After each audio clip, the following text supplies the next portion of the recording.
Today we have Pedro Pinto from Portugal. Pedro is the manager of Corpo Santo Hotel in Lisbon. And today he's going to share with us some practices that we heard yesterday in your speech.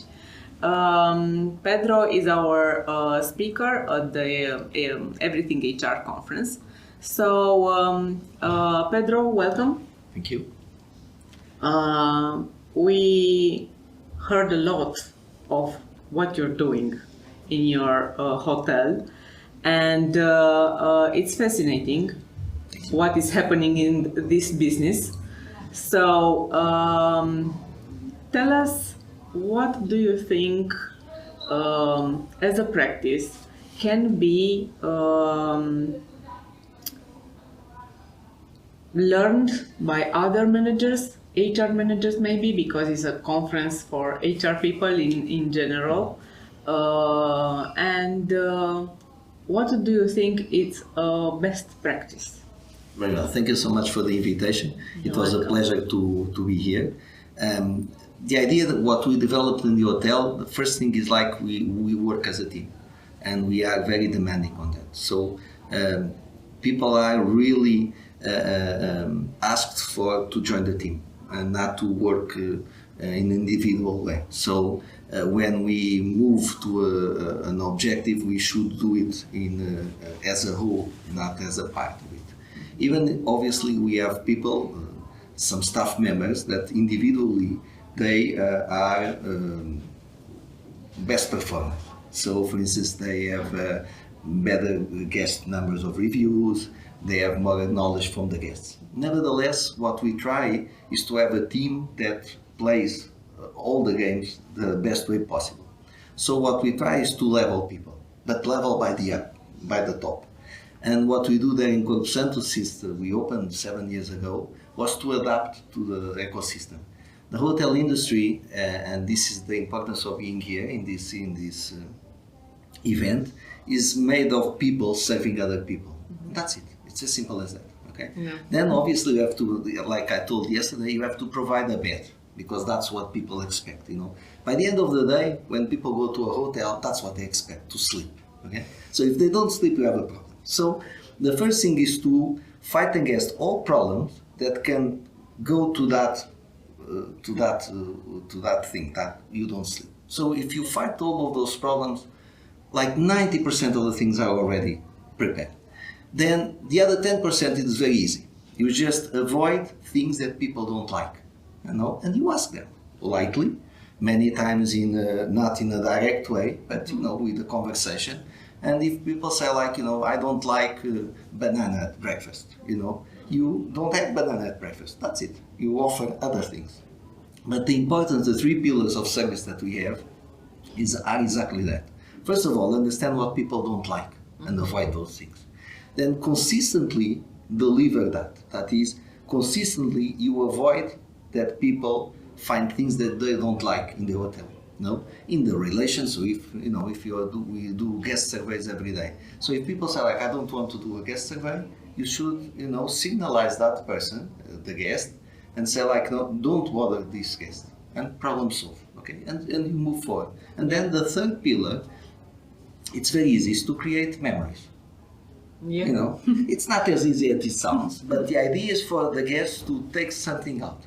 And normally when you visit a country or when you visit family, you take the name of one person, of one friend that you found, and that is an important thing. So when you arrive to the United States, to UK, whatever, we don't want for people to say, I've been into the city, Lisbon, is the architecture, I went to this palace, it's Gothic palace. We don't want that. We want for people to say, I met, Pedro, Manel, Antonio in the hotel, and they were great. That was an amazing guy. Next time in Lisbon, you should go there. And so the relation with this event is much more of how to manage those people. And the thing now is most of our the staff that works in the hotel, they are very young. So how do you train them? How do you expect people with an average 24 years old, like I said yesterday, how do they, what is the relationship that they have with guests of 60 plus? What are the expectations of both sides? And that's what we are really keen on working on. It's fascinating, this business, and how do you have to pay attention to customer behaviors and to put something there and do something about that. Also, I think the challenge is how to do this as a manager with the employees. I mean, it's very nice what you're saying, and it seems so simple, but I don't think it is. I mean, okay, we know what to do, how we are going to do it as a manager. What are give us an example, I don't know, an employee or something like that, a practical example. What is happening when someone is not performing or is doing something wrong or something like that? Because those are the challenges of HR managers also. Well, we know what we have to do, but how we do it is the hardest way. Yes, there is no magic formula. No, people sometimes in events like this or other conversations that they always think like the first question is like, how do we get so good reviews and all? And I explain this is the way. You treat guests as you would like to be treated. And people say, come on, it's not as simple as that. It is, but we forget about it. You see, because many times in business we try to find the best product to sell, but we have lousy sellers. So even if you have the best product to sell, if you have lousy sellers, people that the mobile phones when you enter the store, or that you ask a question they don't know, or they just answer something, or they just try to upsell, because in hotel business, a thing that is now very bad, in my opinion, is that they are constantly upselling. So they are always trying to upsell to the next category of room. They are always trying to sell you the most expensive wine. And maybe that person would prefer something else to drink. That person is not, she's going to sleep for 8 hours. So to be in the best suite in the hotel or to be in a normal room, they prefer to be in a normal room and have a great dinner outside. So there is no secret sauce to this dish. The thing that we do now better than ever was when we hire people, we are much more careful than we were. Okay. First of all, because the pool of people that go to the hotel, first of all, what you want is to understand if they are doing this for 6 months, just to try something else, to find a new job, or if they are on the long run. The long run for our type of employees, it's like 1 year maybe, 2 years, you see? So we have to adapt to that. So on one way, you don't want to train them so much that at some point they leave. And then when they started to perform, they are going to leave. So what we try to do is to right away try to give them some training. But before that, so in the interview, we have like 3-4 questions that if you fail to answer them, automatically we will not continue the interview. It will stop here. So we will turn off the cameras and go home. Those questions are about their engagement not specifically about engagement, but what they want in life. I won't tell you, all the questions, or else, everybody will pass in the interview. I will tell a very simple thing like this, because it seems crazy, but it happens. How many rooms does the hotel have? And they don't know. Or how many stars does the hotel have? And they don't know. So if a person that goes to apply for a job for that specific hotel, where we are, very detail oriented, where we want really to show our product. So if you don't know the number of rooms and you go to the interview, if you don't know the number of stars and you go to the interview, or if you don't know our score, you are not the right person, because you are not interested in the hotel. You are interested in having a job, and obviously we respect that. People should have jobs, but you are not the right person to us. We want people that go there and know automatically what to do, and know the hotel, because they went on, on the way to the hotel, to the interview, You just go on the web, it's like, Google it, and suddenly it's 75 rooms, 5-star hotel, #1 in TripAdvisor, this and that. So it's easy. So it's not, I'm not asking the rocket science formula there, it's very simple things. But if you don't know that, how can you embed the culture of the hotel? It's not going to work. Right away, it's not going to work. And it's funny because most of the interviews, like I would say like in 10 interviews, 8, 9 people will answer to all of these. Sometimes they lack one question or other, but you see it's a kind of detail because they don't understand the concept of the industry, specifically young people. And then we hire them, and then we started to train them. But we focus on things that they can control right away. So it's much easier, again, if we're going to the 3 pillars of service that we have there, it's much easier to train somebody to understand what the guest doesn't want, doesn't like, than to train him to all the things that he likes, because we love a million different things, and that thing like exceeding expectations. What expectations? Whose expectations? So it's so different having like 140 guests like we have in our hotel normally, and how can you exceed everybody's expectations? No, so start from the ground, don't do mistakes, avoid mistakes. And by avoiding mistakes, you are avoiding complaints. You are avoiding all the bad things, you see? And so that's the way it works. But it's challenging because normally we look at the person. Now we are opening more hotels, so it's easier to move them around so they have more opportunities of career. But when we had just this hotel, it was very hard because imagine myself, when I opened the hotel, I was 41 years old, okay? And all the heads of department, they were like 4 or 5 years younger than I was. So what is their perspective of career? Zero. And I'm one of those guys that I start to work, I love the place where I work, I'm going to stay there. I'm going to stay there for 10 years, 15 years, I'm going to stay there as long as they want me. And imagine as a head of department, what is your chances of going to general manager? Almost none. So what happens to the receptionist? Because the receptionists are like 5, 10 years younger than the heads of department. So they are stuck also. You see, so you have to manage it. So, but 20, 30 years ago, to be stuck in a job, it was good. You were there, you were getting your money, your wage, whatever, and it was good.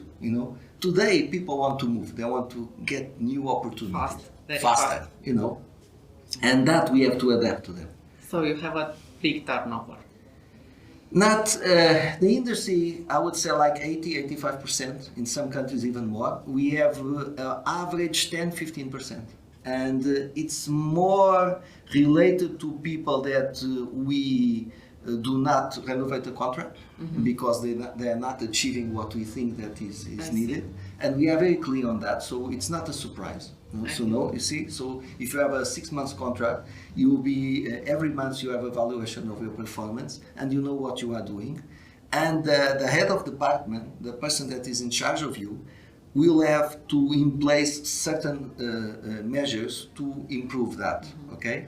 And so you can demand that from him, okay? So by the end of the day, we don't have a great discussion when people go away because they already know. So it's not a surprise. Yes, and to be clear on that is very difficult because normally managers, they have the tendency to decide that in the last day. Yeah. And then they inform you, come on, tomorrow is your last day. And say, oh, but this was a surprise. There is no surprises there. And that's what sometimes it's so demanding for people there. And that's why we try to improve that communication so it's not a shock when you... I think most of the people have this already, this experience, One day you work in the company, next day you are getting out, without any explanation. And that, I think it's not the right thing to do, But this is a system that we are improving. Still today we make mistakes. Still today we could do better with that person specifically. We could do better in that situation. But we are getting better and better by analyzing the data, by picking up the right people to work with us and to balance things. We were after COVID, hiring, from a pool of people we were hiring who we could, who would accept, okay? And then moving forward, we said, like, training must be completely different. Training must focus on specific things, not the general things. You don't want to train a person that goes to the reception as a general manager. You want to train in the specific problems that they have. Okay? If the approach, for instance, younger people like we have there, 24 years old, more or less, attending people with 60 plus, it's what happens is like they see them as grandchildren, and they see them like grandparents. And so the relations many times right away is of shock. People are coming from the US, for instance, 14 hours of flight and travel. They arrive to the hotel exhausted, 65 years or so, really exhausted. And suddenly there is a kid in front of them saying like the room is not ready because it's like 11 a.m. and check-in is 3 o'clock. And if you say like this, you are going to get a complaint.